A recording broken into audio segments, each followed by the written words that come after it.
আরে মুমিন, প্রবাসীদের ব্যাপারে আমি যে কথা বলছিলাম, প্রবাসীরা কত কষ্ট করে, যারা প্রবাসী থাকে তারাই বলতে পারে। না না না, প্রবাসী ছাড়া এই গোষ্ঠীর বিষয় কেউ বুঝবে না, বুঝবে না, বুঝবে না। আমি নিজেই বাহিরা দেশে যখন সফরে যাই, আমি নিজে দেখেছি কত যুবক পর্যন্ত আমাদেরকে ধরে ধরে কান্না শুরু করে দেয়। কারণ যুবক একটু চিন্তা করে দেখো, একজন প্রবাসী যখন বিদেশে থাকে তখন সে তার মাকে কাছে পায় না, বাবাকে কাছে পায় না, কলিজার টুকরা সন্তানদেরকে সে কাছে পায় না, প্রাণের স্ত্রীকেও সে কাছে পায় না।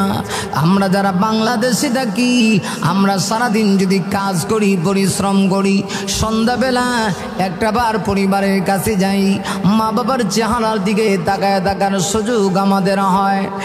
আর ওই যে যুবক, প্রবাসী যুবক কত কষ্ট করে গো, সারাদিন কষ্ট করে একটা বার তার মায়ের চেহারা সে দেখতে পারে না, বাবার চেহারা সে দেখতে পারে না, নিজের সন্তানদের চেহারা দেখতে পারে না, পারে না, পারে না।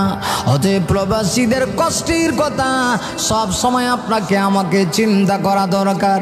আমি তো এই সমস্ত মায়েদেরকে বলবো, যে সমস্ত মায়েদের স্বামীরা বিদেশে থাকে, মাগো সাবধান, তুমি তোমার স্বামীর অন্তরে আঘাত দিও না।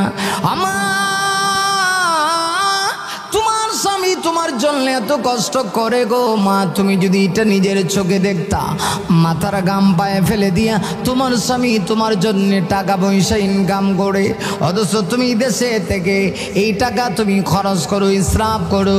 অনেক সময় যেখানে টাকার প্রয়োজন হয় না সেখানে গিয়ে অনাত্মক টাকা তুমি খরচ করো। আর তোমার স্বামী কত কষ্ট করে গো, প্রবাস থেকে টাকা পাঠায় নিজের মা বাবার একটু চেহারা আনন্দিত করার জন্যে।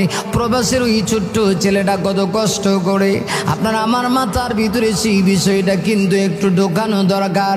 আমি তো বলি এই সুন্দর দেশটার জন্য প্রবাসীদের রেমিটেন্সটাই হলো সবচেয়ে গুরুত্বপূর্ণ।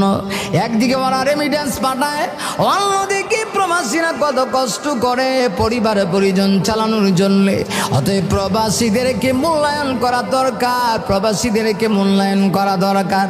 বিশেষ করে আমি ওই সমস্ত মায়েদেরকে বলবো যারা প্রবাসী স্বামীর সঙ্গে যাদের বিবাহ হয়েছে, সাবধান, দেশে থেকে মোবাইলে এমন কোনো কথা বলবে না। আমার যে কথা বলার কারণে গো তোমার স্বামী অন্তরের ভিতরে আঘাত পায়, অন্তরে কষ্ট পায়। তুমি কি জানো একজন স্বামী তোমার কাছে কি পরিমাণ হক পায়? আল্লাহ নবী হাদিস শরীফের ভিতরে বলেছেন, আল্লাহ ছাড়া যদি, আরে মুমিন ওমা ভালো করে শোনো, আল্লাহ ছাড়া যদি পৃথিবীতে আমার আল্লাহ কাউকে সেজদা দেওয়ার অনুমতি দিতেন, হাদিস শরীফের ভিতরে আসে পৃথিবীর প্রত্যেকটা নারী কি, পৃথিবীর প্রত্যেকটা স্ত্রীকে আল্লাহ বলতেন যাও তুমি তোমার স্বামীর পায়ে সেজদা দাও। কারণ স্বামীর হক বড় মারাত্মক, স্বামীর হক অনেক মহিলারা আদায় করে না। মারে একটু ভালো করে শোনো, জাহান্নামের ভিতরে কিন্তু মহিলারাই বেশিরভাগ আগুনে জ্বলবে।